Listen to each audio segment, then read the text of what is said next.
Ang Binondo, hindi lang pinakamatandang Chinatown sa buong mundo.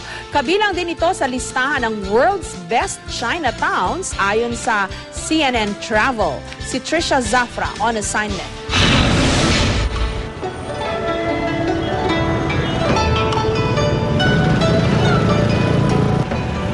Mga lumang istruktura, masiglang negosyo, at matandang kultura. Bakas pa rin yan sa mahigit 400 taon ng komunidad ng mga Chino sa Binondo, ang Chinatown. Nung dumating ang mga Kastila ng 16th century nga, natuklasan nila na may mga Chinese traders na nakatira sa isang isla nga sa may Pasig nga. At ito ang naging Binondo. Ang Binondo kasi galing sa Binundok, no? Kasi medyo hilly yung area. Then later on, ang ginawa dito ng hari ng Spain, binigay niya sa mga Chinese kasi doon na sila nakatira na parang yan na lang gagamitin nila. Land grant ang tawag dito. Ang third generation Chinese na si Evelyn Balay dito na lumaki. Minana raw niya ang kanyang negosyo mula sa kanyang lolo't lola na napadpad sa Pilipinas sakay ng barko mula China. Napili na nila ang Binondo dahil ito ay hugis dragon.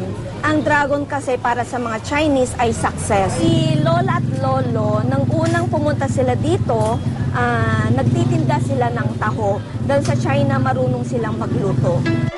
Ang kinalakhang komunidad ni Evelyn na siya ring pinakamatandang Chinatown sa buong mundo, kasama sa listahan ng World's Best Chinatown ng CNN Travel. Katulad ng halos 30 Chinatown sa iba't ibang bahagi ng mundo, sangkap ng araw ng bawat komunidad na ito ang medisina, relihiyon at ang pinakapopular, negosyo. Ang Chinese kasi kung saan-saan nagpadpad no? All over the world, kung saan pumupunta, nagtatayo ka agad ng restaurants, nagtatayo ng businesses. No? At temples pala. May mga temples din sa Chinatown. At sariling mga Chinese drugstores, may sariling mga doktor na nag-acupuncture. No?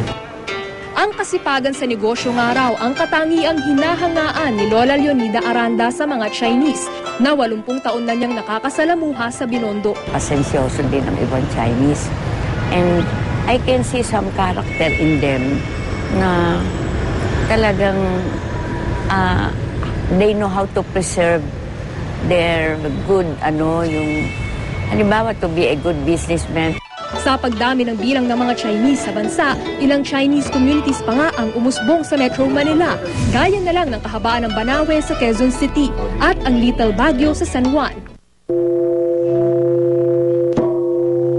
Ang templong ito patuloy na pinapalaganap ang kanilang kultura at relihiyon.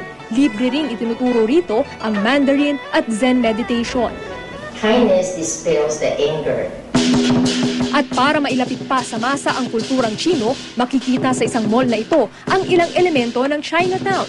Tampok syempre ang mga pagkaing minana natin sa kanila. So gusto namin i-revive yung tourism and i-revive yung old glory of the Chinatown. So gumawa kami ng Chinatown na bibigay buhay uli sa Binondo. Saan mang sulok ng mundo, patuloy na nakakahanap ng tahanan ang mga Chino. Pero saan man sila makarating, hindi sila nakakalimot na balikan ang kanilang mga paniniwala at kaugalian at ang kanilang pinagmulan. Trisha Zafra, GMA News.